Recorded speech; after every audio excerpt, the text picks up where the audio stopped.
Pseudogout. This is a crystal deposition disease of the joints. Deposition of calcium pyrophosphate dihydrate crystals occurs within hyaline and fibrous cartilage, often referred to as pseudogout as it mimics with gout in acute presentation.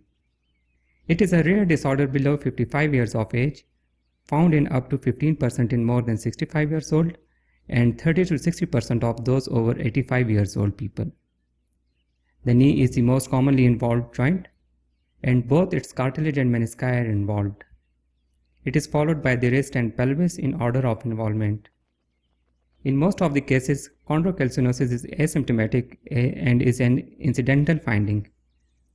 A proportion of patients present with either an acute inflammatory arthritis, also called as pseudogout, as mentioned already due to its resemblance with gout, or it can present as chronic inflammatory arthropathy superimposed on a background of osteoarthritis associated with joint damage and functional limitation.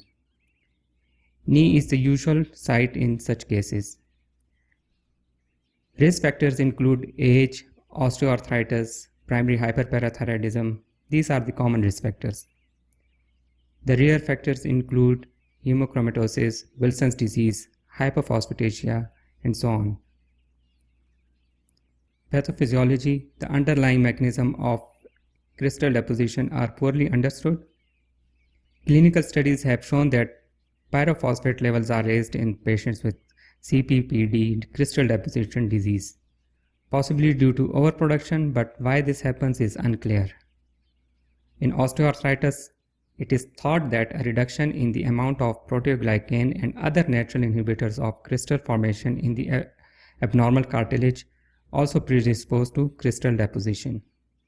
In hyperphosphatasia, the predisposing factor is thought to be impaired degradation of pyrophosphate due to deficiency of alkaline phosphatase.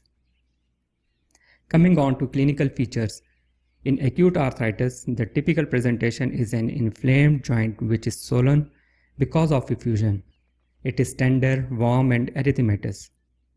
Knee is the most commonly affected joint, followed by wrist joint, shoulders, ankle, and elbow. Fever is common and the patient may appear ill and confused.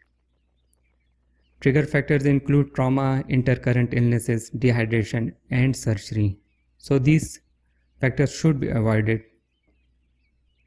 Chronic arthropathy may also occur in association with this crystal deposition disease, affecting the same joints that are involved in acute pseudogout. The presentation is, however, with chronic pain, early morning stiffness, and functional impairment. Acute attacks of pseudogout may be superimposed. Affected joints usually show features of osteoarthritis with varying degrees of synovitis. Effusion and synovial thickening are usually most apparent at knees and wrist. Wrist involvement may result in carpal tunnel syndrome.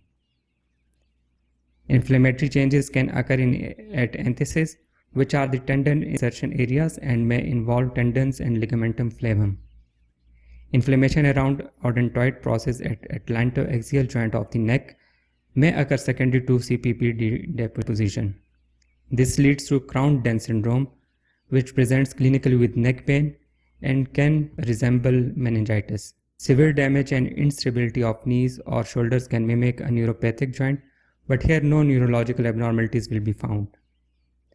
The differential diagnosis which needs to be considered are gout and septic arthritis. Now coming on to investigations. The pivotal investigation is joint aspiration and examination of synovial fluid using compensated polarized microscopy to demonstrate CPPD crystals and to permit distinction from gout by demonstrating positive birefringent crystals in contrast to gout, where negative birefringent needle-shaped crystals are found. The aspirated fluid is often turbid and may be uniformly blood-stained, reflecting the severity of inflammation. Since sepsis and pseudogout can coexist, Gram stain and culture of the fluid should be performed to exclude sepsis, even if CPPD crystals are identified in synovial fluid. X-rays of the affected joint may show evidence of calcification in hyaline cartilage and fibrocartilage. Although absence of calcification does not exclude diagnosis, signs of osteoarthritis are frequently present. Screening for secondary causes should be undertaken, especially in patients who present under the age of 25 and those with polyarticular disease. Management of acute arthritis include joint aspiration, which can sometimes provide symptomatic relief in pseudogout, and in a few patients no further treatment is required. Patients with persistent symptoms can be treated with NSAIDs, colchicine, and intra-articular glucocorticoid injection. Since most patients with pseudogout are elderly, NSAIDs and colchicine must be used with caution. Early active mobilization is also important. Chronic pyrophosphate-induced arthropathy should be managed as for osteoarthritis. That's all for now, guys. Please leave comment below and subscribe our channel.